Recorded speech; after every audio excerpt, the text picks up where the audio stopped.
If you have your Bibles handy, you might turn to the book of John, especially the section here. I'm saying chapters 13 through 17. Really, we're going to be staying between chapters 14 and 16. You're probably aware already, if you spend much time at all reading the gospel accounts, that Matthew, Mark, Luke, and John all spend a disproportionate amount of space on the days leading right up to the crucifixion itself, and events after the crucifixion. The last few weeks of Jesus' life here on earth receive a lot more attention than any other part of Jesus' life, which is not especially surprising. The death on the cross is at the core of the gospel message, as is the resurrection. So it's no surprise that these events get more attention than ordinary daily events or ordinary miracles, ordinary signs, if it's appropriate to call anything in Jesus' life ordinary. John takes it to a whole other level, though. You may or may not be aware, almost half of John's gospel account from chapter 13 on is given to the last few days, really, from Friday and onward, Thursday and onward, in the Passion Week. We sometimes call it the Passion Week, onto the time of the resurrection. He didn't actually get to the resurrection. Very, very heavily weighted toward the last few events. And even more specifically than that, 5 chapters, a quarter almost of the book of John, chapters 13 through 17, are devoted to a single conversation. Before Jesus ever goes to the cross, before he's ever betrayed, one conversation with his disciples takes up almost a quarter of the book. I find that fascinating and intriguing. And I want to spend a little time talking about this conversation and one aspect of the conversation particularly, and this phrase that keeps cropping up. I'm reading from the NASB 2020 today, and the phrase "no longer" comes up over and over again. Most of your versions are going to have similar readings, I think, also. I want to kind of look at the way that Jesus uses this phrase throughout this text, and it seems to me very much like Jesus is come to the end, basically, of his work with the disciples. He is trying to prepare them for the next stage. They're not ready, and I think it's fair to say that they are never going to be ready. In fact, when this next stage begins, after the resurrection, Jesus' interaction with his disciples make it clear they're still not ready for it. That's why the Holy Spirit was going to guide them into all the truth, and no doubt give them a great deal of assurance and confidence and memory of the things that they had gone through, bringing to their mind and to their mouth the words that they were going to speak, that they needed to speak. They're not going to be in this alone, and that's really a big part of what Jesus is saying here. He is no longer going to be with them. They're going to be okay. They're going to make it. He's going to see to it that they're going to make it. But things are going to change. Things are going to change right away. In fact, chapter 14 and verse number 19, here we have it coming up. After a little while, the world is no longer going to see me, but you are going to see me because I live. You also will live. Maybe that's in part talking about the resurrection. He's going to see them at the resurrection. They're going to see him, rather. But I think it may be more of a spiritual kind of thing. They're going to see him in the sense that he's going to be with them at all times. I'll be with you always, even to the end of the age. He says at the Great Commission.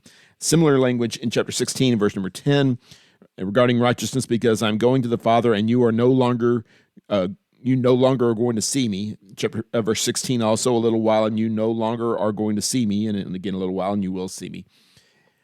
There is a transition taking place here. Jesus was not going to be able to stay on the earth, and this probably speaks to the idea that somehow, some way, the disciples and Mary Magdalene and Nicodemus and all these other people that saw Jesus up front and close and personal, that they knew him personally, that surely they had some kind of special advantage with regard to acquiring faith and keeping faith.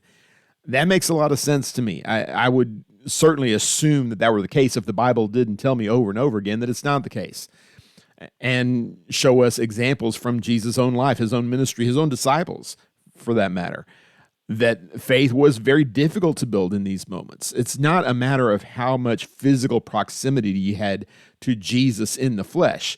It's about how much of your heart you're willing to give to Jesus. And the disciples are willing. They want to, with Judas being the exception, of course, they want to draw close to Jesus. They want to be a part of his plan. They don't know what they're doing, though. And sometimes apprenticeship is like this. Sometimes you're training for a job, and maybe you train for 3.5 years. And then the master says, okay, you're on your own now. You're going to do this on your own now. And you say, I'm not ready. And the master says, yeah, I know you're not ready. You're telling me I know that you're not ready, but you're going to do it anyway. And you're going to be fine. I'm going to make sure that you're going to be fine. At some point, the little baby bird's going to have to learn how to fly. And that's what's going on with the disciples here. If Jesus had stayed in this position, if they had maintained this teacher-pupil relationship indefinitely, they never would have evangelized the world. They never would have gone out to preach the gospel to the Samaritans and to the Gentiles and to the uttermost parts of the earth like Jesus' plan was. It never would have happened. And so at some point, they're going to have to start, and Jesus says the time is now. And that's an encouragement, I think, for us also in our efforts to serve him. You no doubt consider yourself, if you're listening to a sermon like this online, you no doubt consider yourself to be a follower of Jesus. And if you have any humility at all, if you have any honesty with yourself at all, you are willing to admit and embrace the idea that you are inadequate to the task, that you're not there yet. You require more training. And that may give you a go-ahead in your own mind to just kind of stop, to just stay in your place, to never advance, to never take on any extra responsibility, to never take on a leadership role of any sort. I'm just going to stay here until I'm ready. Well, you're never going to be ready. It's like parenting. The same kind of thing goes with parenting. If you wait around waiting until you are fully qualified to be a parent, you're never going to be a parent. If you are waiting around to be a qualified Christian and then go out and be the kind of Christian that you ought to be, that's not the way it works. You go ahead and venture out. You accept this new role that Jesus has given you. You go out into the world and you trust that the training that he has given you and the training that he will continue to give you is adequate to the task. We see something similar in chapter 15 and in verse 15, where no longer I call you slaves, for the slave does not know what his master is doing, but I have called you friends, because all things that I have heard from my Father I have made known to you. That's a interesting way that it's phrased there in the NASB 2020 here.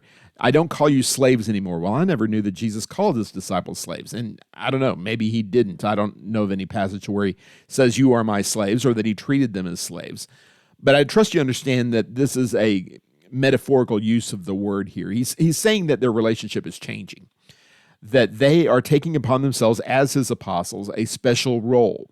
And to this point, they have gone where he told them to go, and they have done what he told them to do, and that was it. He called all the shots. He was there in the flesh. He was the one who decided where to stay and where to go. And the disciples went along with that, and that's changing.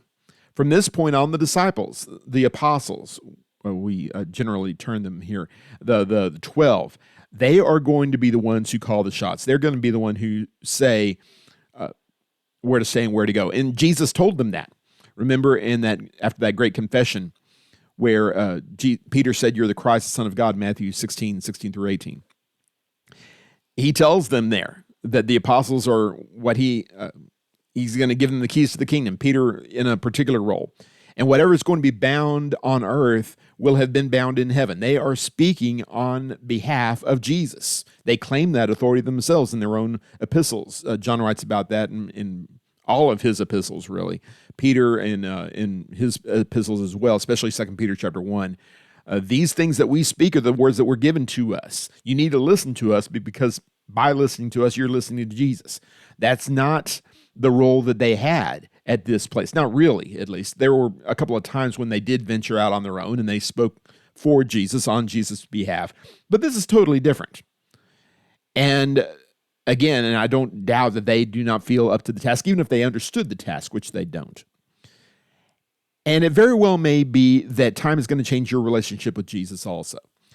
It needs to change as time goes. You may have been a Christian for 40 years and never really felt up to the challenge, never really felt like it was appropriate for you to lead worship or to lead a Bible study or to engage in evangelism or any such thing as that. I'm just not ready.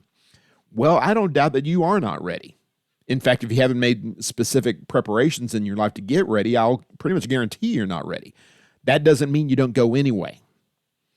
And churches need to facilitate this process to help the baby birds get out of the nest. We're not saying you shove them out when they're completely unprepared, when they're incapable of flying, but give people opportunities to succeed and give them support when they fail. This evolution, if you will, of the role that we take in the Lord's service is a natural and a good thing. We should want our relationship to change, particularly here with the disciples. He calls them friends now. They have been spending 3+ years in his service here in a very real sense.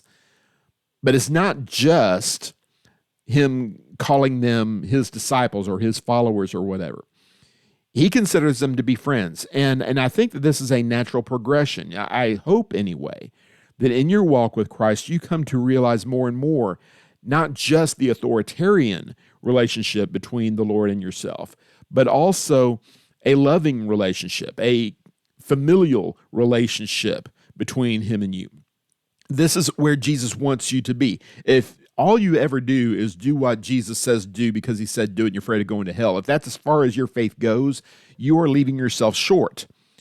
You need to evolve your relationship to where you are serving because you want to do it, because it pleases you to please him.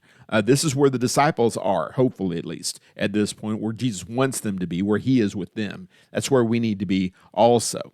This transition that we're looking at here, this movement from one relationship to another, the climbing of the responsibility ladder, if you will, is not an easy thing. It's not a comfortable thing. It's not a perfect thing. It doesn't always go well. But it is worth it. It is a blessing in the end. It comes up again in chapter 16, verse 21. Whenever a woman is in labor, she has pain because her hour has come. But when she gives birth to the child, she no longer remembers. There's that phrase again, no longer remembers the anguish because of the joy that a child has been, a child has been born into the world. This no longer obviously doesn't apply directly to the apostles, but it applies spiritually speaking, figuratively speaking, to all of us. And I love this metaphor of childbirth that we see over and over again. Some of the versions have the word travail, which is kind of an antiquated term, but I love the idea of pain and suffering and anguish for a determined period of time that seems in the moment like it's going to be forever. But you endure it because what else are you going to do? And because, at the end of the story, there's going to be a baby. And I'm aware, of course, don't want to dismiss the pain and tragedy of certain people. And maybe some of you are watching here today. And I certainly don't mean to dismiss your sorrow, etc. But generally speaking, the overwhelming number of times, pregnancy ends in a baby. And that's a good thing. And I remember our own travail. Tracy went through most of it, quite frankly. But nevertheless, it was a trying time. For 9 months or so with Taylor, it was a little bit less than that for Kylie. Unpleasant, difficult, challenging, frustrating. But we endure because at the end you get a baby. And as soon as you get the baby, immediately all the pain is forgotten. The first thing that Tracy told me after having Taylor was, I could do this again. That was an astonishing thing to hear in the moment because it was a really weird few hours there for a while. It was a really weird 9 months. But it's worth it. And it's worth it for you, and it's worth it for me as we try to walk with Christ, and we struggle, and we fail, and we fall short, etc. And we remind ourselves, hopefully at least, we remind ourselves that we're serving a merciful God, that God is patient and loving toward us, and he forgives our missteps, etc. The occasional stepping out into the darkness is forgiven. It's not excused, but it's forgiven when we're walking in Jesus, walking in the light as he is in the light. It's very easy for us to quit, for us to define our lives, define our existence, define our walk of faith based on the failures. And Jesus says, don't do that. It's worth it at the end. The disciples are about to go through a really, really hard few hours, really hard couple of days. But in the end, their cause is going to be vindicated. Their Lord is going to be lifted up from the dead. And because of that, they are going to be stronger at the end of this process than they were at the beginning. In a few hours, they're going to show how weak they still are, even after 3.5 years. But they can make it. Jesus is going to see to it. And you can make it too. I can make it too. Especially since we see a fuller revelation of the will of God than the disciples had. The apostles themselves here in this moment. If you've been reading in your New Testament, if you read the book of Acts, if you read the epistles, you know more about the gospel plan of salvation than Peter did, than John did, than any of the apostles did. It's been revealed to us. To a certain degree, this process is already beginning. Notice in chapter 16, verse 25, these things have I spoken to you in figures of speech. An hour is coming when I will no longer speak to you in figures of speech. The message that Jesus has been communicating to his disciples is about to become a lot more clear. Jesus, of course, talked a lot in parables, and sometimes the disciples got it, and sometimes they tried to get it, and sometimes they didn't get it. But this process clearly was a little frustrating. They're going to go on to say here, we like it when you speak plain. We like that. Well, it's going to be very plain here in a little bit. And I like to think anyway that is the way that it works for us, even with our complete revelation that we enjoy here. Just because you have all of God's truth doesn't mean you understand all of God's truth, doesn't mean that you are able to apply all of God's truth. Sometimes God's going to speak to you and you're going to say, I don't get that. I don't like that. Frankly, I'm not going to do that. But we grow, we evolve, we get to a place in our life where we understand things if we stick with it.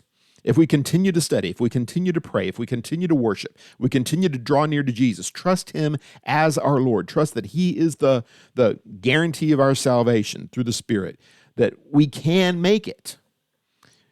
The course that God has planned for you will come more and more into focus. It's going to seem less and less like a dream, less and less like a fantasy, and more like reality, more like an accomplishable reality. So that's my encouragement for you here today, to allow this process to transpire. No longer be children. Instead, be a grown-up, or at least aspire to be a grown-up, and maybe one of these days get to be a little bit more like a grown-up. I'll leave you with a different phrase from a different book in 2 Corinthians chapter 5, in verse 16 and 17. Paul here, who obviously was not there on that day, uses the same kind of terminology. 2 Corinthians 5, verse 16, therefore from now on we recognize no one by the flesh, even though we have known Christ by the flesh, yet now we know him in this way no longer. Therefore, if anyone is in Christ, this person is a new creation. The old things passed away. Behold, new things have come. There is a very immature, very stagnant, very inadequate way of looking at Jesus. And maybe you're kind of stuck in the mud with regard to this. Maybe you see Jesus as only somebody who gives you things, or who fixes your mistakes, or wipes away your sin, or forgives your trespasses, low expectations, etc. Maybe that's all you see Jesus as. When it comes down to it, isn't it a rather carnal way of looking at it? Isn't it, if all Jesus is a magic eraser to help us stay where we want to be, except we go to heaven when we die? That's not the plan of Jesus. That's not what he's trying to do for us. He's trying to take us from one place to another. And so I encourage you to reject all of these fake Jesuses that you hear about in the media, that you see on bookshelves, etc., and embrace the real Jesus, the one the Bible talks about, the one that the apostles kept company with for 3.5 years. To know him according to the Spirit. Don't see him simply as an agent to get you what you want out of life. See him as an agent to help you accomplish God's eternal purpose in your own life. Grow in your understanding, grow in your appreciation for spiritual things, for big picture concepts. Don't be satisfied with where you are right now. Be immature no longer. It would be like if you had a child and then you and this really frustrates me. This is a pet peeve of mine when people see their toddlers grow up and they become 6 or 8 or 12 or whatever, and they go off to school and they start getting in trouble and they get bad friends and all these kind of things, and the parents just shake their head and say, I really miss it when they were little, when they could cuddle, and that's really what I really want. I really enjoyed those days. I like those days a lot better. Don't think that way. I am blessed to say, with all truthfulness, I have enjoyed every stage of my children's development better than the stage that came before. I loved them as babies, no question about that. But I loved the experience of parenthood even more when they got bigger. The whole reason you have a baby is so that the baby can become a toddler, and the toddler can become an adolescent, and the adolescent can become an adult who goes out into the world and accomplishes God's purposes and your family's purposes, that does you proud, etc. That's what we want, and that's what we should want out of ourselves. We should want adulthood. We should want to be able to progress beyond wherever it is we are, whatever stage of development that is, and move on to something higher, move on to something better, something stronger, something that gives God even more glory in your life. I hope and pray that that is your ambition here in this life, and hope that your consideration of the apostles and their conversation, their work with Jesus, can further that goal in your life. Thank you very much for following along. Continue to study the Bible. God bless.